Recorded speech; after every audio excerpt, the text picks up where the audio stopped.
প্রতি বছর 12ই বৈশাখ ঐতিহ্যবাহী বলি খেলা অনুষ্ঠিত হয়ে থাকে। বক্সিরহাটের আব্দুল জব্বার সওদাগর 1909 সালে এই বলি খেলার প্রবর্তন করেছিলেন। ব্রিটিশ বিরোধী আন্দোলনে তরুণ ও যুবকদের উদ্বুদ্ধ করতে কুস্তি বা বলি খেলা শুরু করেছিলেন লালদিঘির মাঠে। সেই থেকে প্রতি বছর বৈশাখ মাসের 12 তারিখ বলি খেলা অনুষ্ঠিত হয়ে আসছে।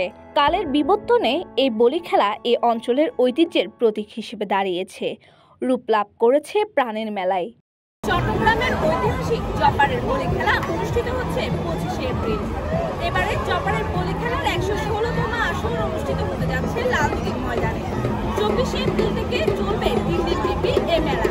তবে এবারের মেলা নিয়ে ছিল নানা আলোচনা সমালোচনা। পরিশেষে অনুষ্ঠিত হতে যাচ্ছে জব্বারের বলি খেলাকে কেন্দ্র করে ঘিরে বৈশাখী মেলা। গার্লফ্রেন্ডের জন্য নিয়েছি, গার্লফ্রেন্ডের চুল কম তো ওই জন্য একটু গার্লফ্রেন্ডের জন্য নিলাম। বড় বছর আসা হলে আমার ফ্যামিলি নিয়ে এই বছরই আসা হয়েছে, আমার তো খুব ভালো লাগছে। এটা আমাদের আমাদের জিনিস যেগুলো আছে ওগুলো এখনো মানে এখানে দেখা যাচ্ছে আর কি, বা আগের যুগের মানুষ যেগুলো ইউজ করতেছে এখনো এগুলো দেখা যাচ্ছে, এখানে এসে এগুলো দেখতেছি, ভালো লাগতেছে। চট্টগ্রামের ঐতিহ্যবাহী আব্দুল জব্বারের বলি খেলা 25শে এপ্রিল শুক্রবার অনুষ্ঠিত হবে।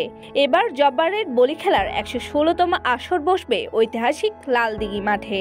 বলি খেলা উপলক্ষে 24শে এপ্রিল থেকে 3 দিনের বৈশাখী মেলা বসবে লালদিঘি মাঠ ও আশেপাশের 4 বর্গ কিলোমিটার এলাকায়। প্রতি বছর 12ই বৈশাখ জব্বারের বলি খেলা অনুষ্ঠিত হয়ে থাকে।